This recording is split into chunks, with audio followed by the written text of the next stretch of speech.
Yeah, John Grube, mantraining.com. Hey, listen, I've talked about this before.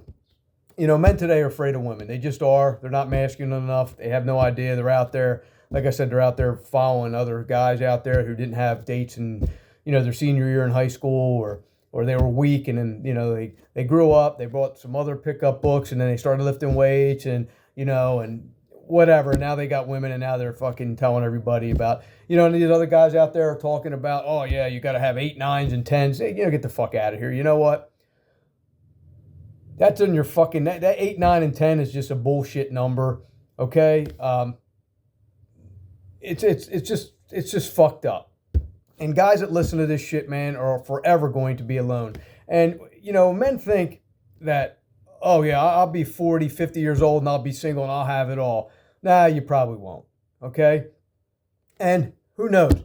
Maybe you want to buy whores, whatever. But what I'm getting at here is men tell me all the time that times are different. My wife was a stay-at-home mom until my kids went to school, and then she went out to work part-time and whatever. As long as she was home for the kids, that was the plan. And people say you can't do that anymore. Things are too expensive. Yeah, things are fucking expensive, especially if you don't pay attention to where you live. And there's places around the country that you can still make a good living and still live pretty fucking comfortably with a blue-collar job, okay? I seen a thing where a San Francisco fireman was living in his pickup truck because he couldn't afford a place to live. Now, that's pretty fucked up, man. A fucking firefighter in San Francisco can't afford a place to live. I wouldn't be there being a firefighter, okay? I'd be a firefighter somewhere else. I would take my family, if I had a family, and move them somewhere else. See, I didn't like New Jersey. New Jersey was real expensive. I lived there my whole life. I sold my house, and I moved my family to start over in central Pennsylvania. Better area. I didn't know anybody, but I knew with a work ethic that I could get a job and I'll be able to survive. And it's a better environment. I make more money than I ever have, and life is better because I took that chance. And when I tell people that you can do these things, they say, well, no, you can. You just don't want to. It's uncomfortable. I didn't have the greatest time moving up here. Believe it or not, I was discriminated against just because I lived in New Jersey. And people up here in a lot of the areas are, they're more for the people that were born here. Anyhow, I didn't give a fuck. I talk to people and I tell them that, why have children if somebody else is going to raise them? Because essentially you're nothing more than a divorced parent. Okay, you only see your kids in the morning and at night when you pick them up and put them in bed and on the weekend. So basically it's just like a divorced parent. The people that you're paying to take care of your kids are actually raising your kids. Say whatever you want that you raise your kids, you don't. Okay, I don't give a fuck what you say. If you had to, it's still, whether you had to or not, you're not raising your kids. Someone else is. Okay?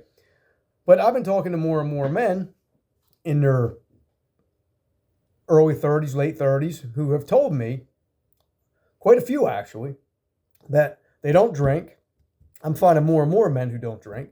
And I'm finding more men who are homeschooling their kids and their wives are stay-at-home mothers. They tell me they had to work more. And I say, I also had to work more. But what do you want? Do you want more material things? You want somebody else to raise your fucking kids? And then you can complain about how your fucking kids are fucked up because you weren't willing to fucking pay for them. You thought being materialistic was better.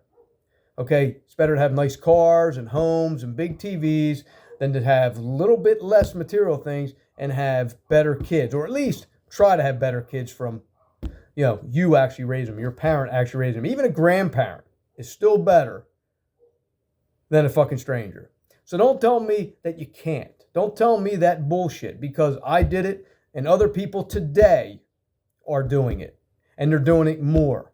Okay? It's more what you want to do. See, people say, well, I'm sacrificing. No, well, you're not sacrificing shit for your kids. You are investing in your kids. Okay? What it is, you don't want to sacrifice your material shit. You don't want to sacrifice your cars, your trips, your fucking toys. That's what you don't want to sacrifice. Okay? But instead of looking at a sacrifice, looking at having less, or just saying, if that's how you have to do it, you have to have less for one of your parents to stay home, hopefully your wife. Because if you stay home, that means that she's fucking doing better than you, and she probably won't want you anyhow in the long run. But it makes more sense to raise your own kids than to let someone else. Later.